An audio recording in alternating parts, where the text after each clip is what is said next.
Hello, it is Monday and it is a new weekly reading vlog.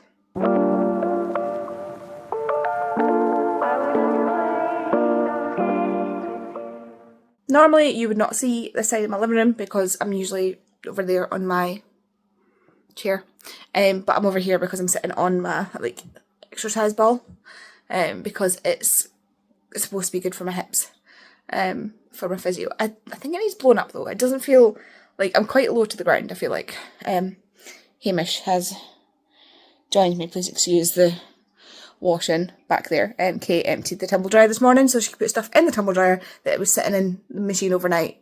So this just got dumped here before she went to work so she can fold it later on. But yeah, also, isn't this such a cool photo? That was Vicky's brother that drew that.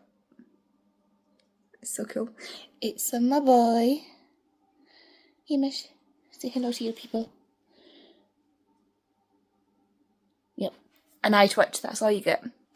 He just decided to sit up there because I was sitting up here. Anyway, yeah, I just thought I'd start the vlog. I have started a book today. Well, yesterday I started a book. I started Whiskey Business last night and I only got like 60-ish pages through, which isn't like a bad thing at all, but I don't think I'm going to finish it today because I still need to edit my vlog. So, oh my god, what a day it's been. I had work went flying by, and then I had an optician's appointment at 20 to 2. I got taken in at 3:05, and then it took about half an hour, and then I had to go to Tesco because we need bread and milk and sugar, and I've picked up other things because obviously I have stuff for tea tonight and stuff like that. So I got all that, got some vegan sushi, discovered I really like this tofu thing. No idea what it's called. It's like inigiri. I think I'm mixing the two words together. It's so good. I will put what it's called up here because it was so good. And yeah, I've left half of it for Kay to try because it's vegan and she can have it because there's no dairy in it. But oh my god, that tofu thing, I'm like struggling not to eat it. But oh my god, my arm is dead. Anyway, I've still got to edit. I don't like that view. It's all about the angles. I've still got to edit last week's vlog, and it's like 4:30. I was actually saying to myself there, like when I was taking my shoes off, I was like, how did I do this when I had a full-time job? And then I was like, oh yeah, no, I was constantly burnt out. That's why. That's how I managed it when I had a full-time job. So yeah, I've still got to edit the vlog for tomorrow, and then I was hoping to film some. But I don't see that happening now that I'm like an hour later than I thought it was going to be. So we shall see. I've taken a Red Bull. I've had a Red Bull. So we shall see how long I can stay awake. Hello. Oh my god. I am at puff. I just had to go get a box out of the storage thing and it's just not, it was not put in very well. I had to actually rip the box and take stuff out of it. So that was great. Please ignore the mess behind me. I just wanted to bring you an unboxing before I have to take Hamish to the vet. I know exactly what this is because there's only one thing. Oh, shipping. Shipping. I've got wait a minute until I take the sticker off. Okay, sticker is off. I have a Pirate's Life for Tea by Rebecca Thorne, but oh yes, I have the beautiful Waterstones edition. It looks even better in real life. Oh my god, it's also signed. I mean, the sticker is the one, like, the sticker I just took off, said that it was signed, but it's on the end pages. How cool is that? There's the map. Oh my god, that's so cool. We didn't have a map in the last one. And on the sleeve, we already have a cover for To You at the Altar. So that's cool. I'll just make sure I'm not putting this in upside down. Yeah, so there it is. A Pirate's Life for Tea, which will not be going on my TBR because I've already read it because I got the art from NetGalley. So thank you very much for that. So this will not be touching the TBR, which is great, but oh my god. Can we just... That blue is something else. I'm so excited. It's technically not publication date, it comes out on like the 4th or something. It's currently the 1st, but I'm not going to argue. Now, however, I need to get ready to take Hamish to the vet. I'll be honest, I'm probably just going to keep my hair up. I don't care that I look a mess at the vet, because I'm going to have to hold Hamish probably at some point. So, it's just been really off. Like, since he had that UTI, I don't know if I told you about that. He had a UTI, he had antibiotics. Everything seemed to be fine. But then this past week, he's been a bit funny. Like, normally he's like right into his food, but he wasn't eating his food. Like, he was eating it, but not like immediately, which is totally not him. And the irony is, it's his soft food that he's not eating, because I've just given him his lunch and he ate that. But again, he wasn't like he used to sit there drooling, waiting for me to put it into his snuffle mat. And now he's just like, sure. You know, and he missed one. And it's right out in the open, and that's not like him. And he's drinking so much water, like so much water. I don't know if we'll get answers today, but I managed to catch a urine sample from him, which is slightly easier than I thought it was going to be, I'm not going to lie. And yeah, so we're going to see how things are going. But he's just not himself. Like, he's just not his like cheeky, normal self. He's really lethargic. I mean, I know he naps a lot, but he's like, you know, he's just not, something's not right. My fur mum instincts are telling me something's not right. So off to the vet he goes. His appointment is in half an hour. So, and the vet is only like 5 minutes up the road. But the schools are also let out, so I'm probably going to leave in about 10-15 minutes. So I will update you when we know something, but I don't necessarily think we're going to know something today. I kind of want them to do bloods.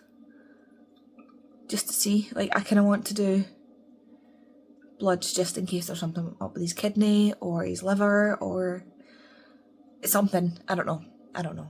I'll update you afterwards. I am back from the vets with Hamish, and he wasn't actually as much bothered as I thought he was going to be, I'm not going to lie.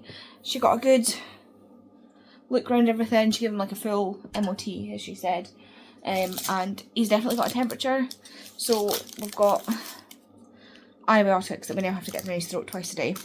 He does not like taking pills.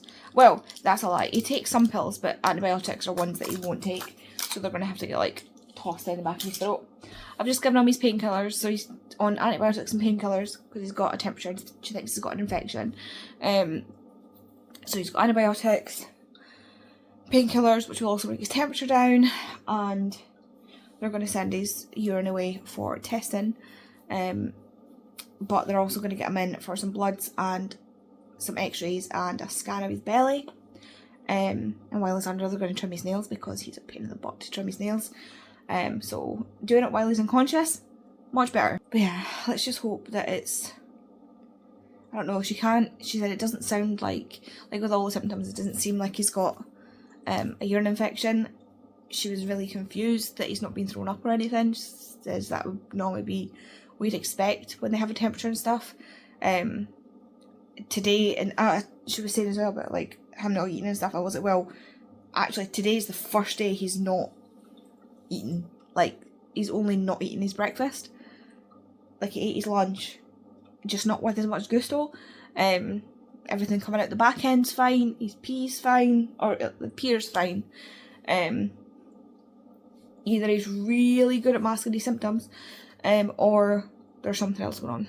So yeah, I don't know what's going on with him yet. So he's got all that on Friday, so hopefully we'll find out what the hell's going on. She just wants to rule out the gallstone or gallbladder or pancreatitis or anything like that. So he's gonna get sedated and in for scans on Friday, just to get probably a wee ultrasound of his belly and stuff. Poor wee soul. She said his prostate doesn't feel enlarged, but she said it'll show up better on the scans because it's harder to. She said like narrow-bodied dogs are harder to get it on. She's happy with his weight and stuff like that. So you know, he's not lost weight dramatic. Like, he's not like lost much weight, if anything, from the last time that is concerning. things like that. So yeah, we'll just have to see. Psyduck, however, is getting janky. Like, he is very scabby. He's not, it's funny, it's not scabby, it's just, I mean, it's obviously scabby, but like, it doesn't, it's not scabbing like a normal tattoo. I think this is because the first time I've had one really overdone with colour, so yeah. So everybody be sending good thoughts to Hamish, because it's only Tuesday, and yeah, we'll just keep an eye on him, and hopefully the antibiotics will do their thing. Hello, I look a state and a half, don't I? I am back from the pool. I went for my first swim in like 16 years, and my hair's still wet because I'm gonna have a shower later, so I didn't bother drying my hair while I was there. It doesn't really dry, see if it's just wet and not shampooed, it doesn't really dry well, it still looks greasy and everything, so I am gonna wash it properly anyway, so there's no point drying it, and then well, I just came out with wet hair. I'm exhausted. My face was so dry, like I had to put moisturiser on my face afterwards, and I feel good so far. Like, my muscles are all aching, but in that good workout kind of way.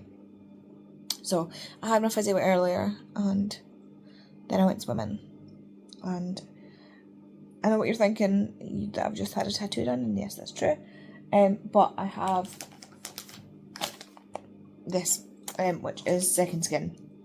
So it's like, if you've had tattoos, you know what second skin is. Like, it goes over the tattoo, and then it's like watertight. So I wore that so that the water couldn't get to it, and then took off after I finished, because it doesn't need to be sitting on there. Psyduck is looking good. He's actually stopped, like, he's gone through the flaky stage, and now he just kind of feels like skin. Like, if I was to close my eyes, I wouldn't be able to tell there was anything there. So yeah, he is now, I moisturise him as well. It's all good. The funny thing is, it's still like stingy sore, like bruise level sore, and it is getting a little bit itchy, and I just have to try and like itch around him. But yeah, so Psyduck is safe.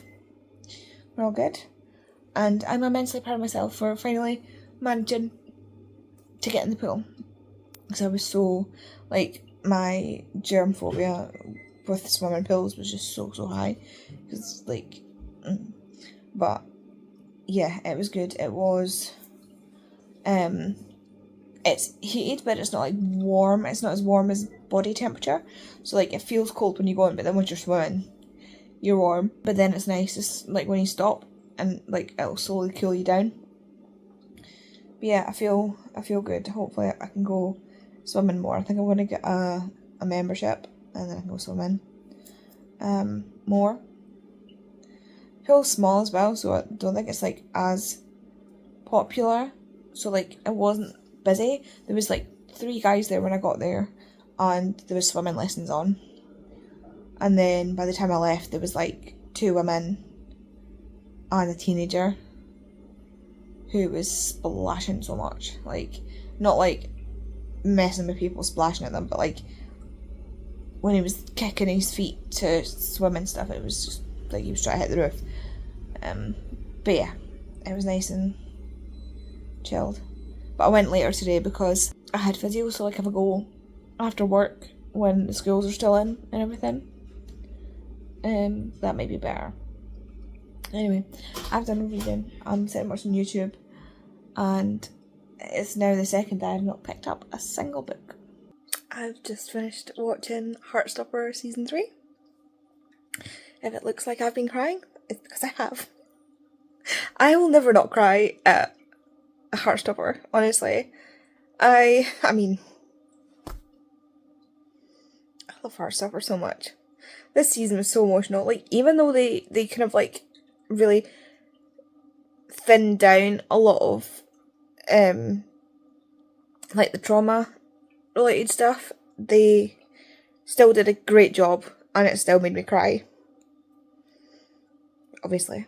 I mean, they're my babies. I love them so much. I I love it. Honestly, I love the inclusion of Michael.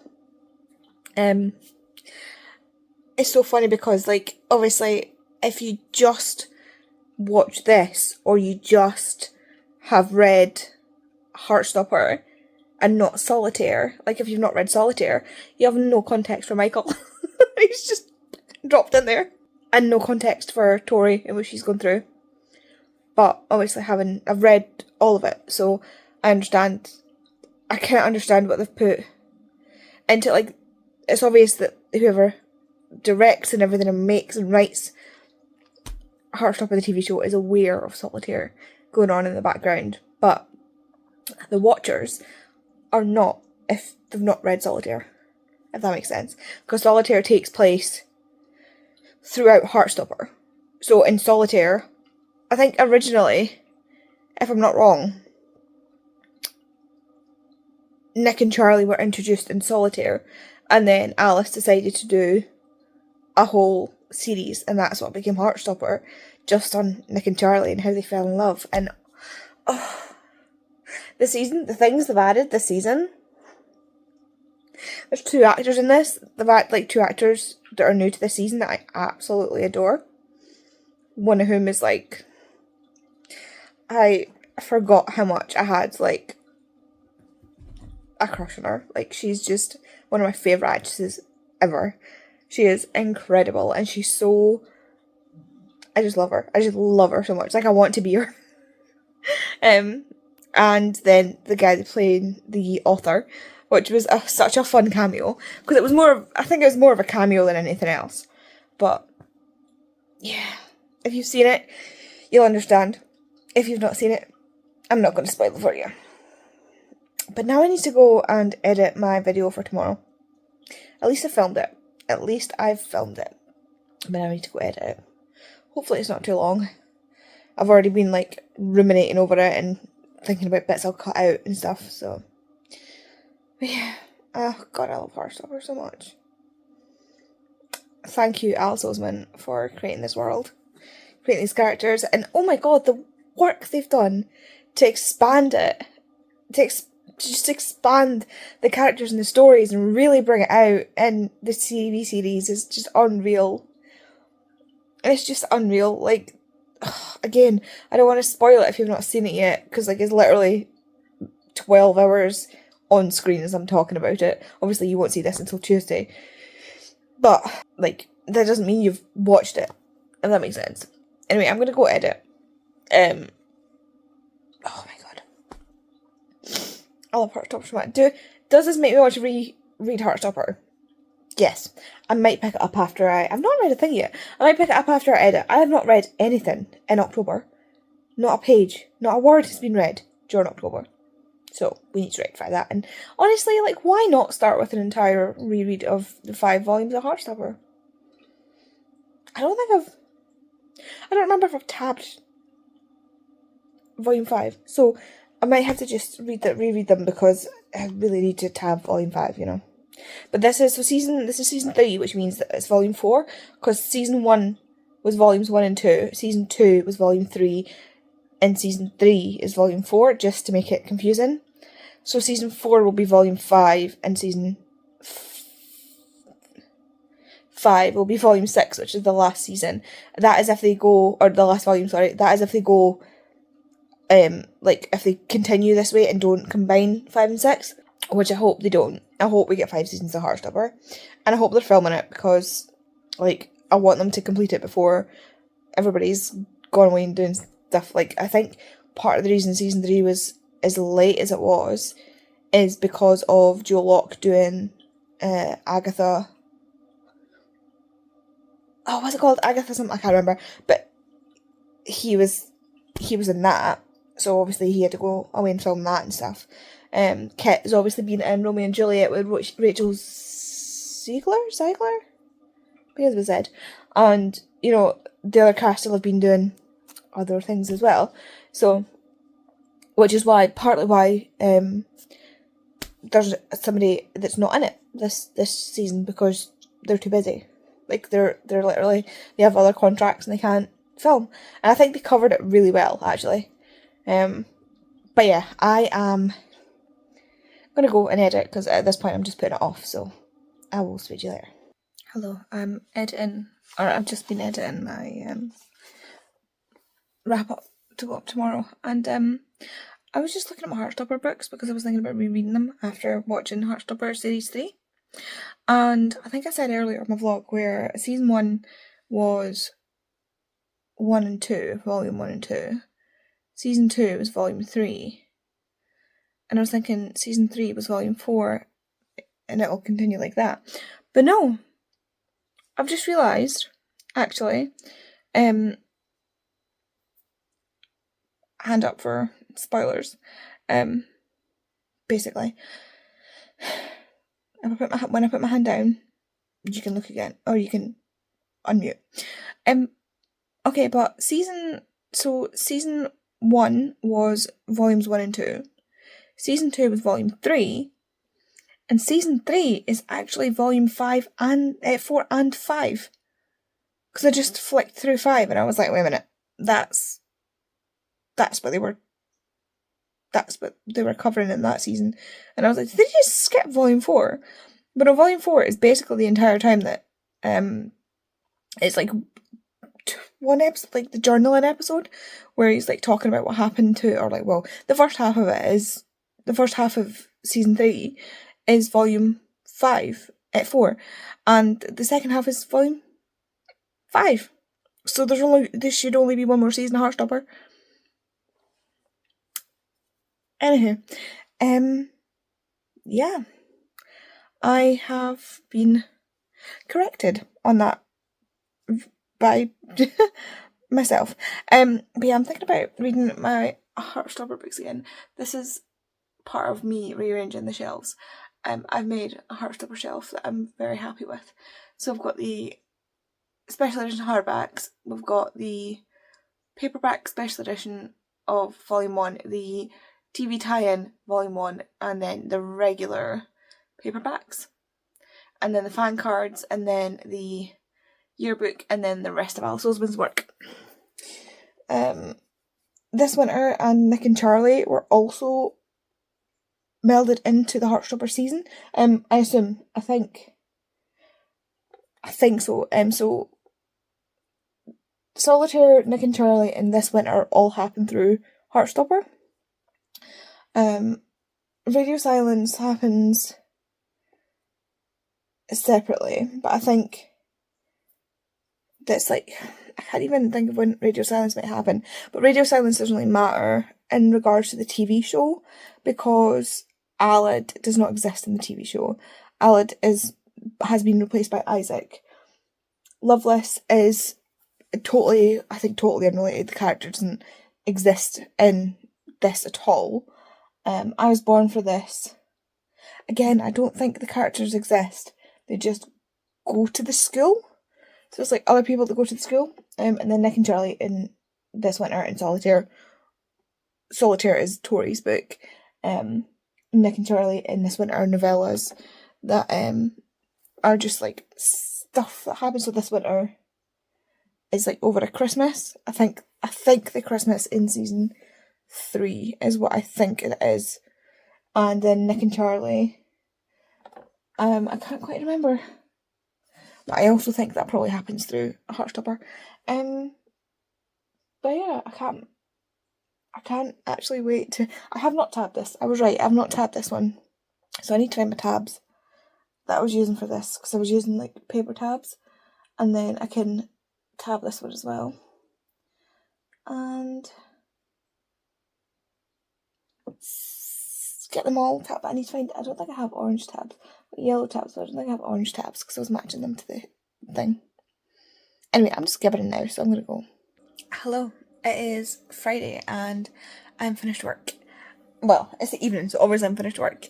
I've been to the hairdressers today. I don't know how well this is showing up on the camera, and got some highlights, balayage highlight type thing going on. So far I am actually quite liking it. Like, this light is so bad for this. Ignore the pile of clean clothes there. Yeah, it's like, it's weird, but like it was just, my hair felt so flat. I wanted to get some colour, like some variation of colour into it and not just the basic brown that it was. So, because that's like, you can see the difference between.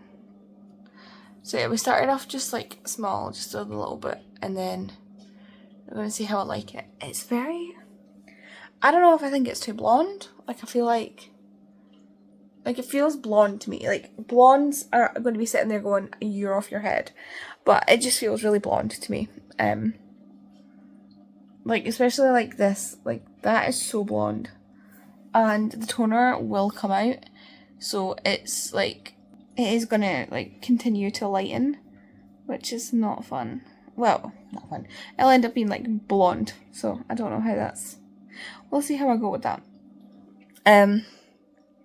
Yeah, this lighting is not the best to see it in at all, and I can't really get my own head around like the colour and stuff. I don't know. I've still not read anything. Whoa, no, that's a lie. That is a lie. I have read something. Last night before going to bed, I read 26 pages of the Book of Doors. And so far, so good. I'm hooked. It's not as fantastical so far as I was thinking it was going to be. I thought it was going to be like Doors to Fantasy Worlds, but so far, the only place the door has opened up to is Venice. So, this is looking more like my kind of thing. But there was one line that really was like, ooh. And I'm interested to see where that goes. So yeah, I'm very excited. Hamish was, I'm going to put you down. Is that better? I think that's better. I think my camera was just sorry. So Hamish was at the vet today. And they think he has a mild case of pancreatitis. So he's to be on a low-fat diet, painkillers, antibiotics, and we'll just keep an eye on him. That's basically the plan for the pancreatitis. But when they were doing x-rays, they also wanted to take an x-ray of his foot and see why he was limping. And so like this, it's on his right, so it's like this phalange here. These are actually called phalanges. So you've got your proximal, intermediate, and distal phalange. This is one I can't remember the name of. Basically proximal meaning closest to your hand. This one's the middle one, and then distal like furthest from your hand. So that's how you remember it. Proximal. I think it's begins with an I. Distal. I can't remember now. I can't remember what I said. Anyway, so yeah, this specific one here. So it's this finger. Like if you imagine a dog's paw, like this. So this one is the one that had to have the nail removed. And they looked at x-rays, and the bone in here, after the nail has been removed, the bone in here, so it's chipped a little bit, so there's like a bit of broken bone just floating about on his foot, on his toe, and the actual bone has started to calcify. Like, and you know when you see a break a bone and it like thickens around the bone, basically, is what's happened to this this bone here. And so it's really uncomfortable for him. It can be quite painful, and that's why he started limping, because he started to feel that. So yeah, so this basically what's going to have to happen is this bone is going to have to be removed. Like they're going to have to go in and amputate at this joint, which is very similar. That's how, so this in like dogs and cats and stuff, this bone is connected to their claws, which is why when you declaw a cat, what you're doing is you're taking off the tips of their toes. So if you declaw your cat, you are literally cutting off the end of their feet, the end of the little tootsies, because you're taking off. When a cat is declawed, they take off the entire distal phalange, which is why it's banned in so many countries, because it's insanely cruel, because that's where they walk. Like animals walk up on their toes, especially horses. Horses literally walk on what is effectively their middle finger, just like but yeah, animals all walk kind of on their toes. Like what you think is your dog's foot is the palm of your dog, is like almost like the palm of your dog's hand. Not even that, it's like this bit here, like what you're seeing on a dog's paw. Like a dog's paw is basically this bit, and then this bit obviously like it's more like a foot, but like the squishy beans are this, like the squishy bits are kind of this, and then the fingers are all inside it. So your dog's paw kind of stops a bit here. That's like the back pad basically, and then these bits are the front pads.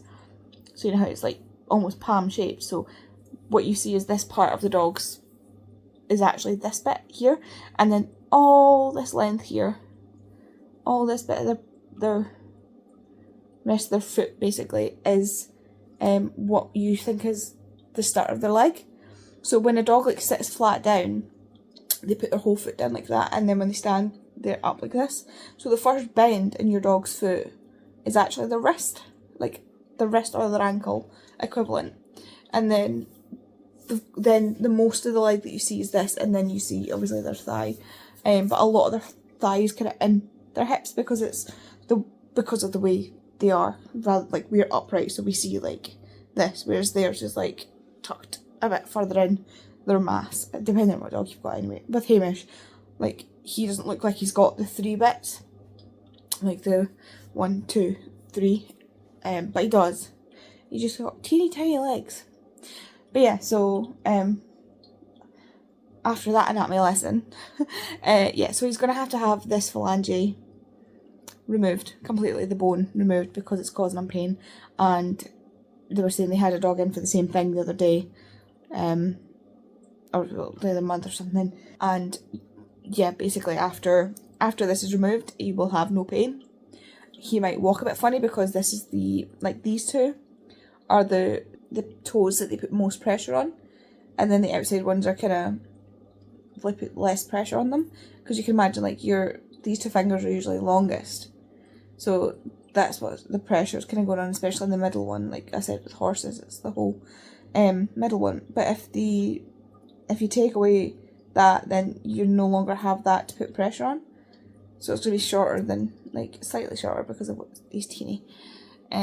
So he's going to walk funny, he's going to have a strange gait when he walks, because that bone's not going to be there to put the pressure on. And I was like, well, if the options are he's in pain or he walks a little bit funny, I'm going to go with walks a little bit funny. So yeah, I wouldn't want to have him in pain for the rest of his life. Like, he is only 10. Terriers of his size, like of his breed, can live up to 15 years. He's only just turned 10. He's got like potentially 5 years of every day living in pain, and I know what that feels like, and I'm not going to do that to him. So yeah, he's getting the bone removed once he's over the pancreatitis. But he's just looking for snuggles and stuff tonight. He's looking a bit sorry for himself, but that's fair. He has just had, sedation and x-rays and stuff like that. Like, he's been a little bit like, he would get like the crazy eyes when he gets in the car afterwards. He's like, it's really funny. It's not funny, but it's funny. You know what I mean? Anyway, I am going to finish watching this YouTube video and maybe go to bed, even though it's only 10:15, because I am exhausted. It has been a long day. I was up early to drop him off at the vet, and then it's just been a long ass day. Okay, I'm finally mostly happy with my shelves. I've been reshuffling them, and it's been a bit of a pain in the arse, but I think I'm happy, mostly. I do need to put, it's not perfect, but for now, I'm happy. Okay, so here are my random fantasy. It's not even all fantasy anymore. It's just my main shelf. So we've got my graphic novels here. This is all Schwab. I do need to put up A Dark Shade of Magic, but it's too tall and I can't reach, so I need to get the ladder, which means I need to move everything. You'll see in a second. My Lindsay Sands books just staying where they are. This is mostly staying where it is. I've kind of altered this shelf a bit. This is special editions. and more special editions, just the ones that are pretty. This is like YA, dystopian, kind of, it's a mishmash. These are the books that I need to, so there's a Dark Magic that needs to go back up. These ones are borrowed from Vicky. But yeah, I've got all this in here just now. And then like, again, just random sort of fantasy-esque. Mostly young adult-ish, new adult-ish down here. And then this one, obviously you've seen my Lindsay Sands. I've put in my Casket Girls here, and then my B. Fitzgerald book, because I literally could not think of anywhere else to put it. And the second one is there, so that needs to go once I read it. And I have a fourth wing shelf. It is pretty pathetic right now, because there's only 2 books out, but Onyx Storm comes out in January. So I've got my mug that I got from Smash for my birthday, and then this that I got from Tori that she found at Yelp, and then this is just like, these are the 2 shelves that I'm just like, So this has just got my Miss Peregrine stuff on it, and obviously all my pens and stuff, and Hamish's treats, and this is just empty. I've literally just stuck Daughter of the Moon Goddess there just to put it somewhere, to be perfectly honest. And then over here is where I'm kind of happiest. So I've got all my Patricia Cornwell on the top there, and then we've got my sci-fi, and then I've got Hunger Games shelf going on just there. I have a kind of witchy shelf going on here with some special editions. These ones aren't necessarily all witchy, but there's like, it fits the vibe. Just believe me, it fits the vibe. This shelf is still empty and just carrying junk. My Heartstopper shelf, which I am insanely proud of. Like, well, it's not just Heartstopper, it's Alice Oseman, but mainly Heartstopper, so I'm exceedingly proud of this shelf. Very proud of this shelf. And then we've got my Percy Jackson shelf, another one that I'm really happy with. And under that is the more Riordan, so we've got the Kane Chronicles, the Percy Jackson, and the Greek Gods and the Greek Heroes, the Trials of Apollo, the Sun and the Star, and the Magnus Chase books, and then my little Triceratops. This is stuff that needs to go somewhere that I've not figured out. Well, the 2 of them are number 12 and 12, and How to Stop Time just needs to go somewhere, and that book and stuff needs to go somewhere. And then more sort of miscellaneous. That shelf is the only one that's not particularly changed. And then over here I've got, oh, I forgot. So I've started making a Secret Garden shelf because, well, I think you can see why. And then I've just moved these over to this side, and again, all this stuff down here is kind of like miscellaneous type stuff. Moving over to the romance shelf. So, what I've done is I have done it, it's alphabetical, so mostly alphabetical. Excuse me here. So this is mostly alphabetical.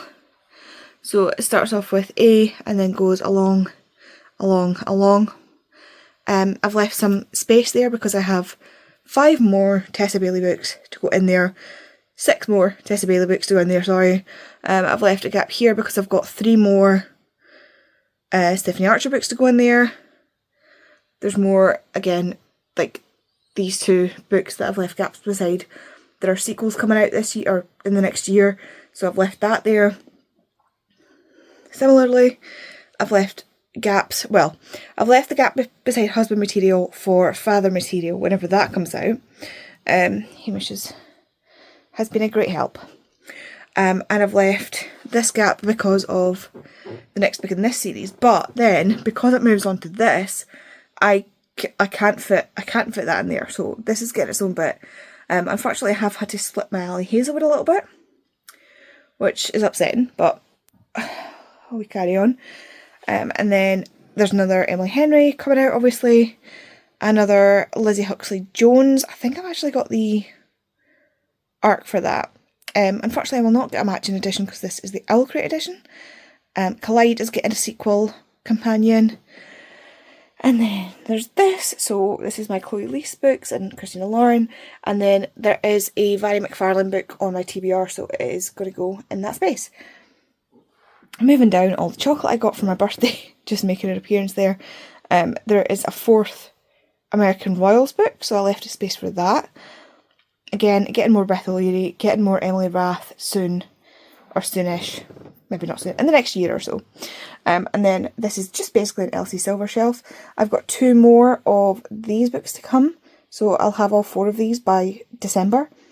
Just because these are reprints of the, like these are reprints, they're not the original covers, so they got covers that kind of match in with the rest of them. So there's going to be 2 more of these coming once they reprint them, and then Wild, there's a third one, I can't remember what it's called, Wild something obviously, is going to go in there when it's done. And then this is just After S. I've stuck this in there just now because I literally have nowhere else to put it, and this is all my kind of doesn't fit in with the romance shelf vibes books. Yeah. And then there's this disaster shelf over here. This is basically, so I've got all my Cassie Clare between, like, this is the main series and then the anthologies, all my Twilight and Vampire Diaries stuff because they just feel like they deserve to be together, and then this is like my thriller, on the left hand side is like thriller mystery stuff, and then just Carrie Hope Fletcher, which technically should be in beside my romance shelves, but I forgot about it until I'd finished reshuffling the entire romance shelf, and I was like, well, don't really want to move it. So I might move that later, but for now, not really. And this is going to be this is my completed TBR book thing, so whenever I do my wrap up, what I'll do is just stick them in there, and it just gets it out of the way. And then talking of disasters, this is my TBR cart, and this is unhaul stuff.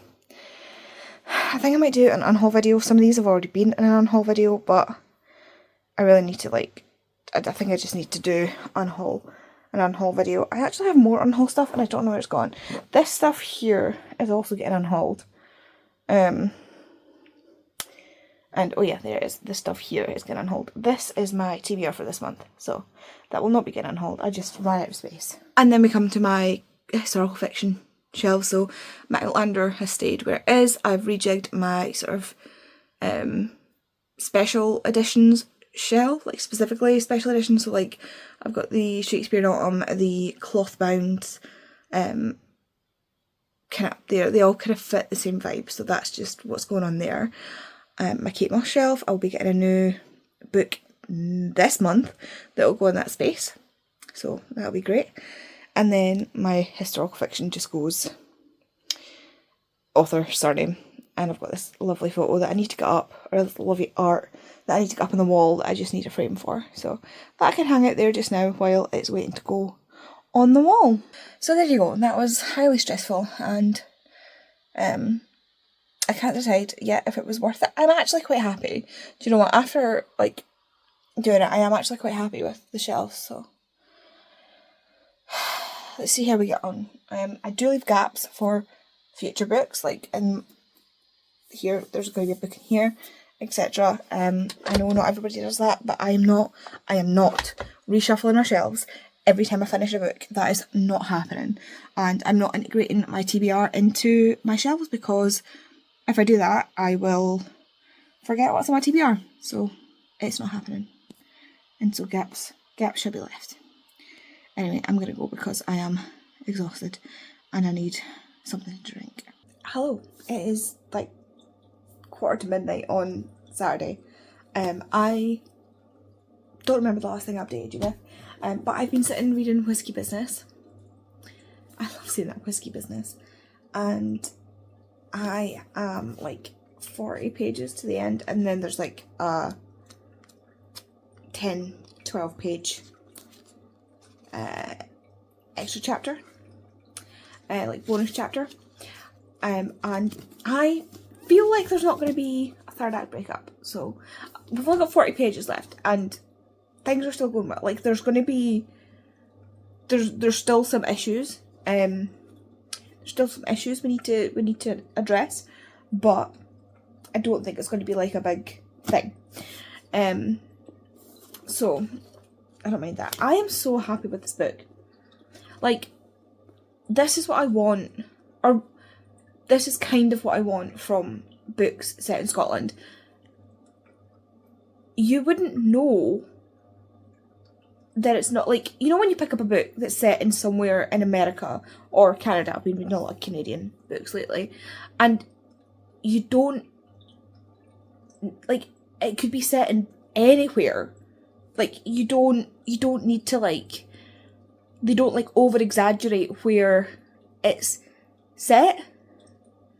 Like, if it's set in New York, they'll tell you it's set in New York, but they don't constantly have the characters commenting on the skyscrapers and the, like, Times Square and this, that, and the next thing. But they'll just be organically in the space, organically in the place they're in. And that's what this is like. It's not like, this is Scotland, let me tell you everything about Scotland in this book so I can make sure you know it's in Scotland. You know what I mean? It's just, we're in Skye. We're on Skye. We're in this town, a village. I cannot remember what the village is called. But we're on this village, in this village in Skye. In this village on Skye. My God. And it's just like, that's it. Like, we're in a village on Skye. And, like, there are things that are, like, organically alluded to. Like, they're talking about the Old Man of Storr. They're talking about Raasay and Rona. They're talking about, like, the sound of the sea, because they're by the beach, and the hills, and, like, they'll mention, like, people will talk with an accent, but not that ridiculous one. I think I've said this in another vlog as well. Like, the older people have a stronger accent, and it comes across really, really well without her having to, like, overdo it. And the small town politics are written so well as well. Like, it's just the village politics. Like, villages here are just, I think, different from, like, small towns in America. Especially since, like, even in small towns in America, not everybody's not on top of each other. Like, physically, like, the houses are, like, quite far apart and stuff. I don't know about all of them, but, like, the ones you see in, like, small town America tend to have, like, quite a large parcel of land around them. So, whereas, like, this, you're talking, like, fishing villages and stuff where you literally have, like, a row of cottages, and, like, everybody's literally living on top of each, like, not on top of each other, but, like, they're all living really close to each other. And the village is really, really small. And you get that. You get the small town politics. You get the, like, thing where they feel kind of, like, they discuss the fact that dating is a bit meh because they know everybody. Sorry, I forgot what I was saying. I thought I saw a spider and had to just make sure it wasn't, and it was just my eyes playing tricks on me, so it's fine. I just saw, like, something over there, and my brain was like, so, but yeah, it's nothing, it's fine. I'm good, I'm fine. Hopefully I'm not wrong, and I'm not about to, like, freak out when it comes bolting at me. But anyway, yeah, so I'm really enjoying this.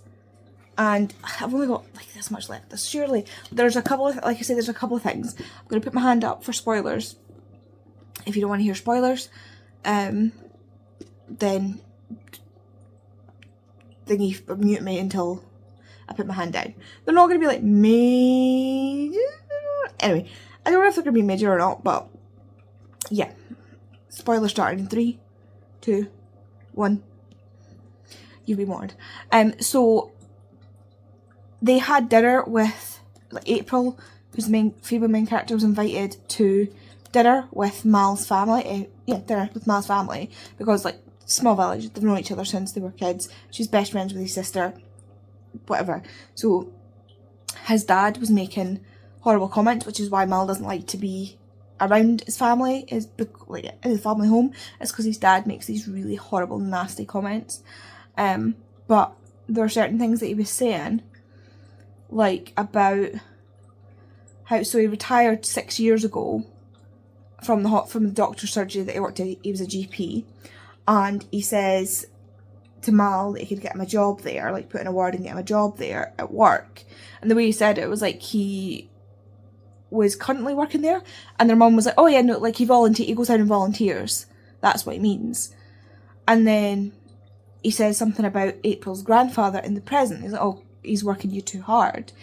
But he died months ago. And so again, like, they kind of cut the conversation off very quickly because his brother was like, Dad, you know about... And he's like, don't speak to me like that. Like, don't, like, talk back to me at my own table, boy. And Mal notes that that's a thing he would say to him when he was younger. Not something he'd say to an adult. And so... God, my hand is starting to cramp. And so I reckon his dad has Alzheimer's or dementia.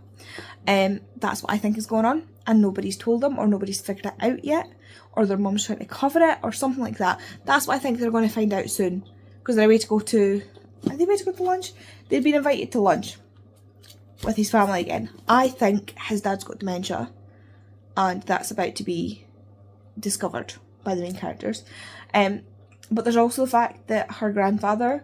So Mal runs the distillery, and he was given her grandfather money to buy it off him.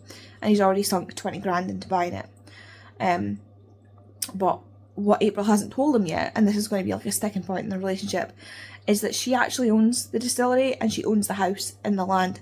And not because she inherited it from her grandfather, because she bought it from him. Like, she gave him money and like, basically bought it from him a few years ago when he was in serious gambling debt. Because he had issues with gambling, and she paid him out of it, and that's why they never really saw each other again. Until, well, not until he died, until after he died, that's when she came back. Because of how things had happened with her having to give him money for his severe gambling debts. And I'm assuming that the money that he gave, or the money that was given to Mal gave him, was sunken into that as well. And Mal has no idea, and he like worships this guy, kind of like the father figure that he never had. And that's going to break his heart. But it's also put her in a position where the distillery is not safe. Like, she was going to sell it because she doesn't have the cash, basically, to keep it running. But when she realises how much it means to Mal, she decides, like, they're gonna find a way to save it. And so she doesn't want to tell him, because she's like, I don't need to tell him if it's going to be saved. But she's realised that she really does need to tell him, that she needs to be open with him, but she just doesn't know how to tell him. So that's going to have to be revealed as well. So yeah, there's a couple of things. And then her issues with her fame, like, she's a famous actress, Hollywood actress, and because of that there's a lot of gossip columns and stuff like that are interested in her. Her former agent or manager tried to coerce her into sleeping with him to get roles, and basically when she said no, he tanked her career, and that like started her financial issues and her well, not necessarily financial issues, but like her obviously her job went to shit a bit. Yeah. Okay, I'm done because my hand is like seriously cramping from having to stay open. Yeah, so I am concerned about how we're going to deal with all this. That's a lot. But I have faith. So far we're doing good. I should not be scratching this. Psyduck has not actually gone into the itchy stage yet, which is concerning, but I've got like an itch that keeps moving. He is really, really, like, as said before, like, I couldn't tell you where he starts just by feel. Like, he's totally smooth. I don't know if getting it touched up is different. Obviously, it's different from getting it tattooed, but I expected it to heal in a similar manner, but it seems to have just... I mean, it's still shiny. Like, it's still got that shiny sort of grey quality to it. Is the only way I can think to describe it. It's kind of sparkly. But, yeah, the fact that it feels so smooth, like, it didn't scab like it normally did. Like, it was really, really light on the scabbing, and it flaked off like dry skin, basically, not like a scab. So yeah, I'm not sure about how Psyduck's do it. Like, it seems to have healed very fast from, and I am confused. But anyway, I'm going to go and finish this book and hopefully be able to give it a high rating. This reminds me so much of kind of like Secretly Yours. Not in the sense... I can't describe why, but it gives me the same feeling when I was reading Secretly Yours. but it's so different. Anyway, I'm gonna go finish it. I forgot to say, in the essence of transparency and being fair to other authors that I have absolutely raked over the coals for spelling whiskey wrong, she spelled whiskey wrong. And not in the way you think. So somebody is arguing with the bartender about why they don't have Jamesons. And she was like, he's like, what bar worth its salt doesn't have Jamesons? And she's like, that is an Irish whiskey. You are in Scotland. And whiskey was spelled without the E. So for the first time I've ever seen it happen, it was spelled wrong the other way. And I've just double checked on Google, and Irish whiskey is spelled with an E. It's only Scottish whiskey. There's 3. I think it's Scottish, Canadian, and something else is spelled without the E. And I might be wrong with Canadian, but for some reason that sticks in my head that it's Canadian. Are spelled without the E. So like this, like whiskey in the title. And everywhere else is spelled with the E. And the way it was spelled for the Irish whiskey was without the E, so she spelled whiskey wrong. And I feel like if I'm pulling up people, and she specified that it was Jameson, so she's absolutely wrong in how she spelled it. It doesn't bother me as much though, because like the other way around doesn't seem to bother me as much. If she like it was done once, and I'm assuming they just, again, I feel like it's editors and stuff that are missing it, that are not picking it up.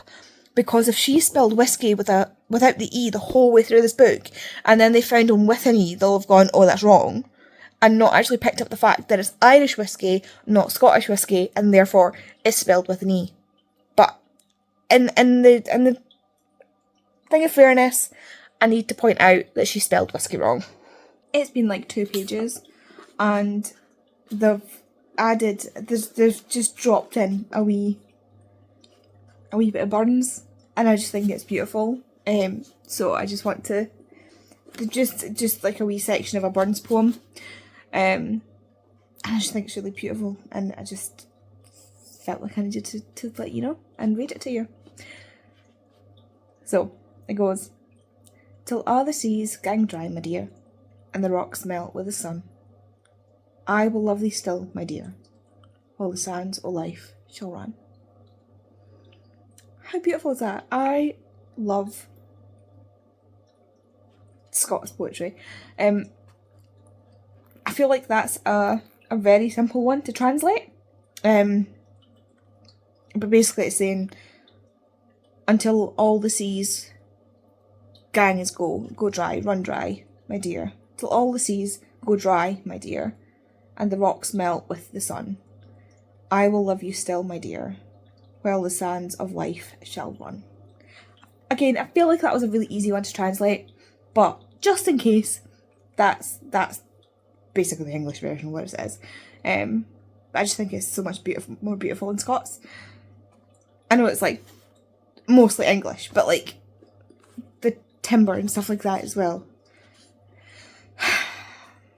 It just says it reminds like something reminded him of a Scots poem, and that he had to recite in school, and so that's the poem. That's just, oh, wee Rabbie Burns, what you like. Anyway, I'm actually going to finish the book now. I'm 126 pages in now, and there's 160 pages in the book, so I'm getting there. Hello, it is Sunday, and I am about to go to bed, but I just wanted to come on and obviously I need to finish the vlog, but also I've just finished the Book of Doors, and I feel like this book has been underrepresented, underhyped, not marketed correctly for what it is. First of all, I had to give it 5-star because I was hooked the entire time, and it was that like weaving in and out sort of way where I was never confused, but I was like, light bulbs would suddenly go like, oh my god, like this is, like all fell together so beautifully. There are so many bits where you're like, that doesn't make sense, and then suddenly you get to another bit and you're like, now it makes sense.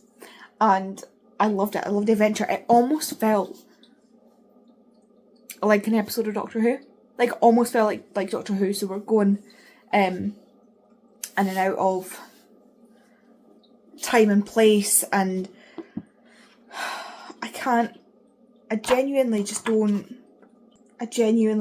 don't know how to explain this book. So it follows Cassie, who is working in a bookshop, and there's this old man that comes in all the time, and he is the last one there while she is closing up, and he's drinking his coffee and reading his book, and when she turns round, he has died, and he's left a book on the table that she's never seen before. And so she takes the book, and there's a note in it for her, that it's for her, that is called the Book of Doors, and he says, any door is every door, or every door is any door is every door, which is what Gareth wrote in my dedication.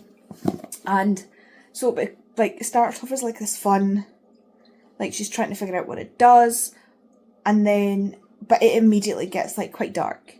Like immediately there's something like going on in the larger world that she isn't aware of, that you are not aware of. And it kind of leads down this path of, again, like I said, almost like an episode of Doctor Who, where she meets all these different people. I don't know what's going on with my phone today, or this week, but the camera just died. I don't remember what I was saying. There's all these strings that need to be tied together, that need to be like all these loose threads, and you're like, how do we get, like, how do things happen? Like, why are things happening? Like, because there's obviously this whole other world, like there's the world of the books, because the Book of Doors is not the only magical book that exists, but she is just being introduced to this world, and the world is so much more well established and is so much like darker than she could have imagined, and it kind of goes 0 to 60 like that. It's so fast. You're scrabbling with her to kind of figure out what's going on. She's just kind of being dragged around with no idea what's going on, and then things like, I don't even know how to describe this. Like, I genuinely do not know how to describe this. I can't even form thoughts of what I think of this, but I know I loved it. Like, I can't form cohesive thoughts about the book, because I feel like he knew exactly everything that was going on, but like, it's also, like I say, it's like an episode of Doctor Who. It's so well planned out, and it's so, I don't even know, it was just incredible. I loved it so much. I'm so glad I picked this up. I saw this and I was like, oh, it's a fantasy book, I'm not really a fantasy reader, blah blah blah. It's actually an urban fantasy, like a very urban fantasy. The only fantastical element in this is the books. So like, the books have magical abilities. So there's the Book of Doors, which allows you to go through doors like Portal Fantasy, but not to other worlds, just like our parts, like other places in our world. There is like all these different books that do all these different things, and nobody knows where they came from, they just are. And this book was written in such a way that it would transcribe over to screen so well. Like, I could see what was going on. I could imagine like the scenes in my head in a way that I normally can't. So like, I could totally see this on screen. I think it would be fantastic on screen. It has been written in a way that would adapt very well on screen, be it episodically for a series or as a movie. I just think like there are so many bits, like the action's constantly going, but you're never confused, or we are confused, but you're confused because he wants you to be confused. You're never like just genuinely like, I don't know what's actually going on here, this is like, I've missed something, this is annoying. Like, there's just, it is like, I don't even know, I can't even describe it. I can't describe it. I am useless at this. But yeah, I really enjoyed this. I am so glad I picked it up. And I will definitely read from this author again. Gareth Brown, he's actually from Falkirk, he's a Scottish author, and he was at the talk with, well, he was hosting basically the talk with AJ West that I went to see. AJ West had reached out to him and said, would you like to moderate this talk? And he was like, yeah, of course. But only if I don't have to answer questions. And I'm not even kidding. He didn't want to be interviewed himself. Like, he's that kind of, I don't know. Anyway, I am going to bed now. Existential crisis? Maybe. This is... Do you know what? This actually reminds me of the... whatever it is, the Harry August book. I didn't like that because it didn't round out well. This rounded out well. This is what I wanted from that book. So if you liked Harry August, I think you'll like this. If you like... It's also reminiscent of The Egg. Unless you read it, both of them, you're not going to understand why I'm saying that. But like, Harry August meets The Egg, meets Doctor Who. It's kind of the theme we're getting here, in my brain. Like, that's the feeling I get. But yeah, like, small existential crisis, so it's fine. I'm fine. I'm looking at my hair, and I can't decide if I like it or not. It looks so different in the light, like, in the camera. And I can't see it when I turn my head. It's like editing me is going to get a good look. Anyway, it's time for me to go to bed. If you want to let me know that you were here, but you don't want to sit and write a comment, if you leave me some kind of door emoji, I think there's a door emoji, down in the comments. Thank you so much for watching, and I will see you in the next video. Bye.